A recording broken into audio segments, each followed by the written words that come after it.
Boeing 747-400. What we're doing here is we're doing inspection on the fan blade, but look at that, the engine's still turning.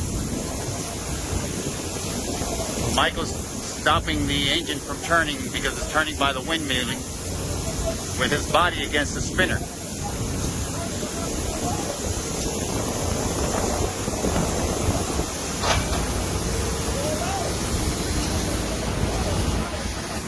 A non-destructive inspection on a fan blade that has a dent right there, Mike. That one right there's got a dent.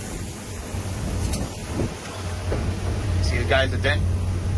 So we got to make sure that that dent doesn't have any cracks